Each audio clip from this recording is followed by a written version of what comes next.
আপনারা এই তিনটা বিষয়ে আমাদের জগদীশ দাদা, আমাদের নুরুল আফসার ভাই এবং আমার থেকে জিজ্ঞেস করলে টের পাবেন। আমাদেরকে আমাদের যে আমলাতন্ত্র, আমাদের যে নির্বাচন অফিস, আমাদেরকে তারা সেকেন্ড ক্লাস নাগরিক মনে করে। ওনারা মনে করে যে আমরা এখানে ঠাট্টা মশকারি করার জন্য নেমেছি। আমি এইবারের নির্বাচন যদি আর 20 দিন সময় পেতাম, তাহলে এতক্ষণ পুরো মাঠ আমি দখল করে নিতাম। আমরা মনে করি রাজনীতি একটা ওয়াদা, এটা আমাদের একটা ট্যাগলাইন, আমরা আপনাদেরকে বারবার বলেছি। আমাদের দেশের দীর্ঘ 54 বছরের রাজনৈতিক অভিজ্ঞতার ফসল হিসেবে আমরা কি পেয়েছি? আপনারা দেখবেন যে আমাদের রাষ্ট্রে এখনও 70% মানুষ দরিদ্রতার ভিতর থেকে গিয়েছে। তো রাষ্ট্র যদি মানুষের দারিদ্রতায় হটাতে না পারলো, তো রাষ্ট্রযন্ত্র আমরা কেন তৈরি করেছি? আমাদের এই রাষ্ট্রযন্ত্রের যে ঔপনিবেশিকতা, এটার কারণে আমাদের দেশে ইসলাম, সমাজতন্ত্র এবং জাতীয়তাবাদ, এই 3 ধরনের রাজনীতি ফিল করেছে। এবং এই 3 ধরনের রাজনীতিকেই মূলধারা এবং বিকল্পধারা হিসেবে বাংলাদেশে অন্তত 200টার বেশি রাজনৈতিক দল জমা হয়ে গেছে। কিন্তু এই সবকটা রাজনৈতিক দল জনগণের আকাঙ্ক্ষাকে বাস্তবায়ন করতে পেরেছে? আপনারা দেখবেন যে 68% মানুষ বাংলাদেশের রাজনৈতিক দল করেন। এটার বেসিক কারণ হচ্ছে বাংলাদেশের জনগণ রাজনীতির সাথে নিজেদেরকে অ্যাটাচ ফিল করে না, এবং আমাদের দেশের রাজনীতিবিদদেরকে জনগণ মনে করে তারা শর্ট এবং প্রতারক। গোটা পৃথিবীতেই, ইভেন আমাদের বাংলাদেশের মতো যারা উন্নয়নশীল বিশ্বের রাষ্ট্র, যে সমস্ত দেশে পোস্ট কলোনিয়াল যুগ চলছে, সে সমস্ত দেশে গরু ছাগল এবং মন্দিরের দেবতার বাইরে সকল কারবারেই রাজনীতির পাঠ। এবং আমাদের দেশের রাজনীতি এখন পুঁজিবাদের একটা বিকল্প নাম, এবং এই পুঁজিবাদের কারণে ধনী আরও ধনী হচ্ছে, গরিব আরও গরিব হচ্ছে। খেয়াল করবেন 4তলাওয়ালারা 5তলায় যাচ্ছে এবং 1তলাওয়ালারা গাছতলায় চলে যাচ্ছে। এই ব্যবস্থার কারণে খোদ বাংলাদেশে 11 লক্ষ শিশু রাজনীতির কারণে আমাদের দেশে পড়ালেখা থেকে বঞ্চিত। এই মানুষগুলোর যে দীর্ঘশ্বাস এবং অভিশাপ, তাদের অভিশাপই তাদের রাষ্ট্র ধ্বংস হয়ে যাওয়ার কথা।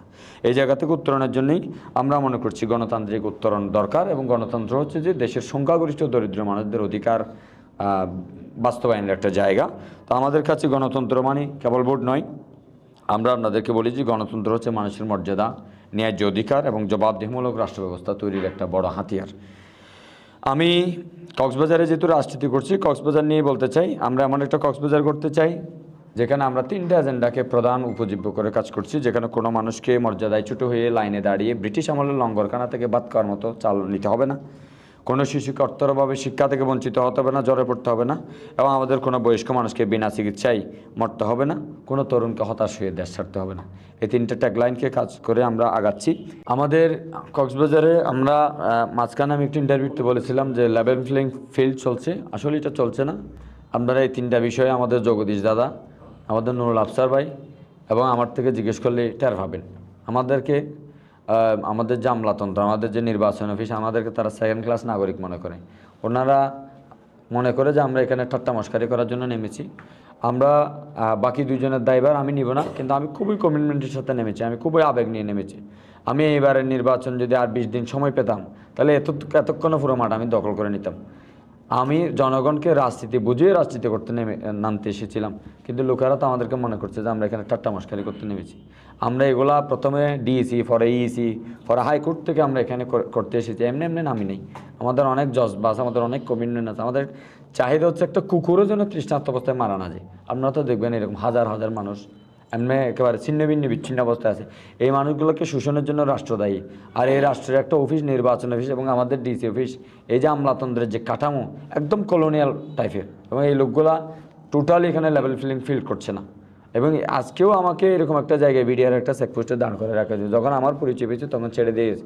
তার মানে পরিচয়ের উপর নির্ভর করে যে কাজ চলছে, এটার রেজাল্ট ইতিমধ্যে সকল সাংবাদিকরা সাক্ষী। আপনারা জানেন কীভাবে আমাদের কক্সবাজার চলছে, কী পরিমাণ গাড়ি ঘোড়া চলছে। আমরা তো মোটরসাইকেলের উপরে কারবার করছি, তাতেও বহু কারবার চলছে। এবং আমরা যখন 1-2টা গাড়ি চাইলাম, তারা এটা করতে পারছেন না। তো তারা মনে করছে যে আমরা এখানে নাটক করতে নেমেছি, অথচ আমরা কী পরিমাণ আবেগের উপর এটা কাজ করছি। এটা তো চারটিখানি বিষয় না যে 18 জন মানুষের মধ্যে আমি একা স্বতন্ত্র দাঁড়িয়েছি। সুতরাং ইনাদের পক্ষে লেভেল প্লেইং ফিল্ড করা খুবই অসম্ভব ব্যাপার। আর বাকি রাজনৈতিক দলের কথা যদি বলেন, তারা অনেক বেশি সহযোগিতাপূর্ণ আচরণ করেছে। আমরা সর্বত্র পরামর্শ সহিষ্ণুতা তাদের মধ্যে দেখেছি। বাকিটা তো আরও 2-3 দিনের সময় বলে দিবে। আমি আওয়ামী লীগ পিরিয়ড, আপনারা অনেকেই জানেন, 12 বছর ধরে সামাজিক কাজকর্ম করেছি। ইভেন কোথাও যদি আমি 5 কেজি চালও দিই, সেখানে আগামী রাজনীতিটা বুঝিয়েছে তাকে কেন সে চাল নিতে চাচ্ছে আমার থেকে, কেন তাকে চাল নিতে হচ্ছে। এইটা না নেওয়ার জন্য বিকল্প কী পন্থা আছে, কোনটা টেকসই এবং কোনটা অ্যাডভান্সমেন্ট, উন্নতি, এই ব্যাপারটা আগে তাকে বুঝিয়েছি। ফলে এটা যারা একবার বুঝিয়েছি, এরা তো বুঝে না এরকম না। সব লোকে এনাদের মাথা ফোড়াটাই ফাঁপা খালি। সুতরাং ওনাদেরকে যখন একবার বোঝানো হয় সহজ সরল ভাষায়, এনারা মরা পর্যন্ত এটার জন্য বুঝে। সেই অর্থে 30% মতো ভোট আমার মাঠে আছে, যারা তরুণ, যারা নারী, যাদের সাথে আমি গত 12 বছর ধরে ভাড়ায় ভাড়ায় গিয়ে কাজকর্ম করেছি। তাহলে এখন আমরা যে ভোটটির কাজ করছি এটা ফোকাস এবং নির্ণায়ক ভোট। যে ভোটটা আমরা ওয়েদার উইন করব নাকি লস করব এটা ডিপেন্ড করবে। সুতরাং আমাদের সমর্থন খুবই ভালো। এর বাইরে আমি যেখানে কথা বলেছি 194টা বক্তৃতা দিয়েছি গত 14 দিনে, 40 মিনিট করে। এর মধ্যে যেখানে বক্তৃতা দিয়েছি এই লোকগুলোকে কোনো দলকে আপনারা কিনতে বলেন, এরা জিন্দিগিতেও মাথা বিক্রি হবে না, এভাবে বুঝিয়েছে তাদের। এরা রাজনীতি ভালো মতো বুঝেছে।